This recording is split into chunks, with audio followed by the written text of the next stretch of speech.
Greetings, especially to you, my friend. Welcome again. We're back together. That's the way it should be. Welcome again to the Watering Hole. We miss you when you're not here. I'm Peter Warren, and we're going to spend some more golden quality time together around the refreshing, living waters of God's Word. I want to talk today about gossip, skinder in Afrikaans, for those who don't know. Gossip is skinder in Afrikaans. Now, gossip is often treated as a small sin, but Scripture reveals it as a destructive, dangerous sin. And both men and women are guilty of it. Let's dig into this today. But first, let's open in prayer. Father, idle words, skinder, character assassination. This is not from you, Lord. Would you please help us today? Teach us, Lord.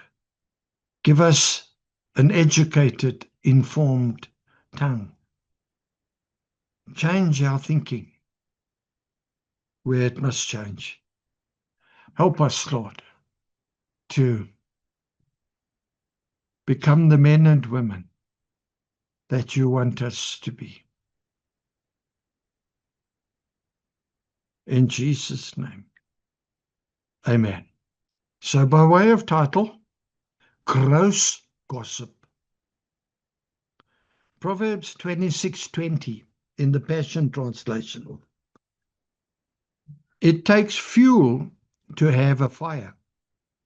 A fire dies down when you run out of fuel. So quarrels disappear when the gossip ends. Although gossip is not usually listed in the top 10 sins, as I said, it is a very serious sin.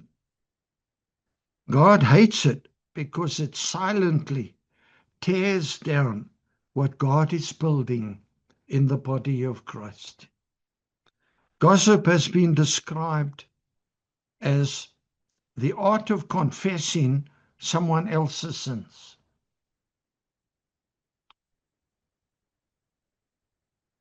Every one of us often finds ourselves in positions where we can gossip, we can hear, and we can pass on the latest juicy tidbit about someone else's situation or struggle, even someone else's moral failure.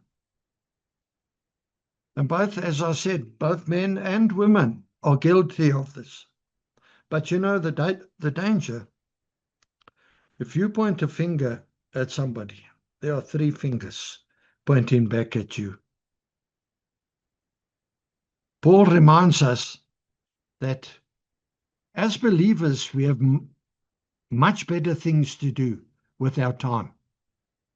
In 1 Timothy 5, verse 13, in the CEV, he writes, besides, they, the widows, will become lazy and get into the habit of going from house to house.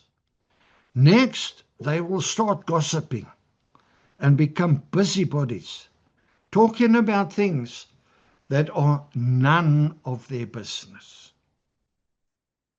Now, whether widows or business executives, just ordinary Christians, we are not to become involved in gossip, often through what is said or even left unsaid. Gossip uses half-truths or even outright lies to throw doubt on the character of another person. Read any newspaper, watch any watch any news bulletin. Character assassination. Gossip is not harmless. It is harmful poison. By gossiping, we are actually stealing something from the one we gossip about. We are stealing their reputation. It is character assassination. Sometimes just a word or a look can ruin a reputation. Now, when we do that, we are doing the devil's work. Do not even listen to gossip. Stop it right there. Let the gossip train stop at your station. Do not pass it on. As believers, in terms of 1 Corinthians 12:12, we are members of one body. And in terms of Ephesians 4:29, our words are to edify, to build up, not to destroy. And God calls us in His Word, rather than gossip, we are to encourage and build one another up in love. So let's look now. What does the Bible say? What are God's words? What has God said about gossip? Well, number one, it is specifically forbidden by God. In Leviticus 19:16, CEV, don't be a gossip. You can't get it any plainer than that. Number two, in God's eyes, gossip is lumped together with greed, envy, hate, and murder. That's how serious a sin it is in God's eyes.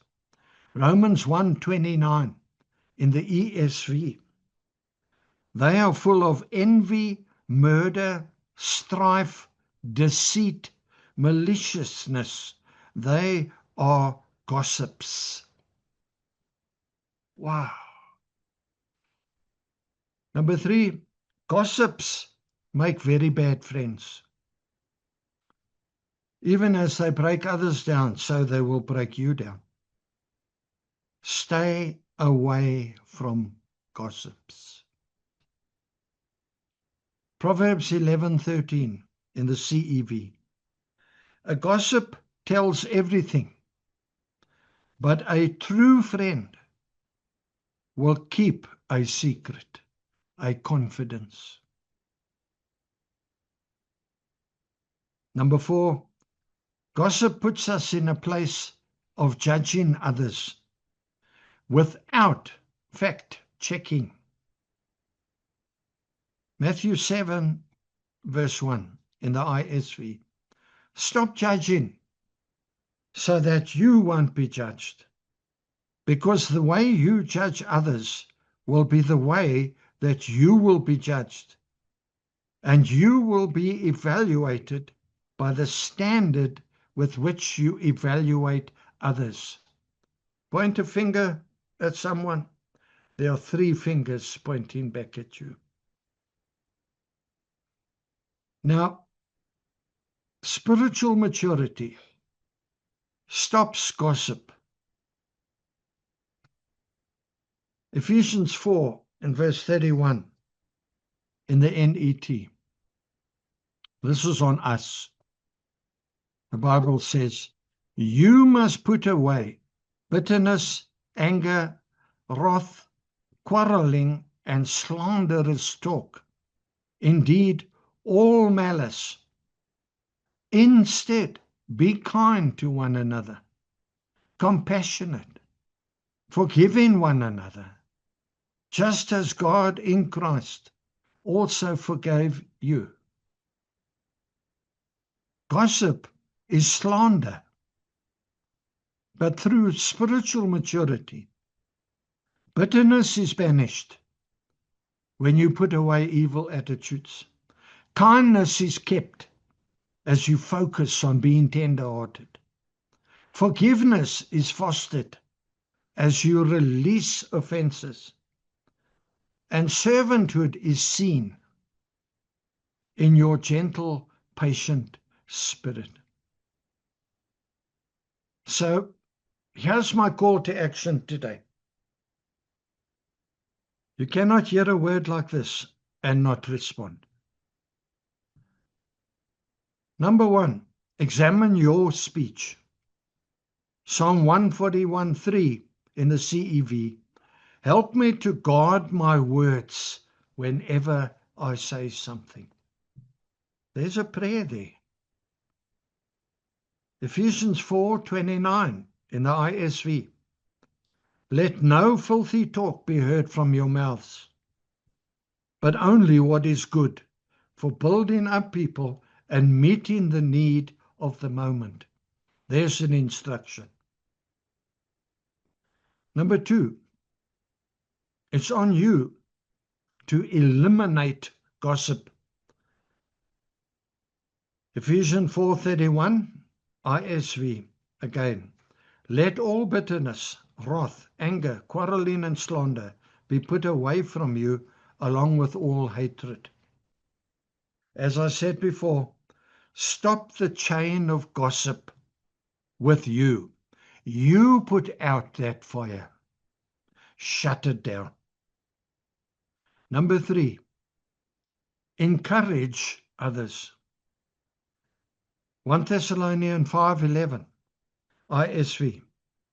So then, encourage one another and build each other up as you are doing. There's an encouragement, a motivating instruction. Matthew 7:12 in the NET. In everything, treat others as you would have them treat you. My friend, this is known as the golden rule in Scripture. Treat others as you want them to treat you. And the last one, number 5, edify the church. Focus on building up, encouraging the church. Romans 14:19 in the ISV. Therefore, let's keep on pursuing those things that bring peace and that lead to building up one another. Pursue those things. Chase after them. Focus on them. Set your sights on them and go for them. Things that bring peace. The things that make for peace. Be a peacemaker, for they shall be called sons of God. So, conclusion. Gossip hurts others, and it destroys your credibility if it's found to be false. Gossip may seem small, but it causes huge spiritual damage. Gossip weakens the church, wounds believers, and dishonors Christ. We, as believers under grace, are called to speak with grace, with truth, and with love. You remember the woman caught in adultery and brought naked before Jesus? And people wanted to condemn her. And Jesus' heart told them, he who is without sin, let him cast the first stone. And then he said this to her, neither do I condemn you. Why? Well, because he was going to die on the cross for her. But then he told her, now go, sin no more. No condemnation. Don't get into that. Lastly, your words can either destroy or develop. Choose wisely. Is your tongue sold out to God or sold out to Satan or sold out to some chaotic mixture of the two? I remind you, you are not designed to be a gossip monger. You are not designed to be defeated in this way. You are designed, God has told you, God has equipped you, God is instructing you to rise above this serious sin of gossip.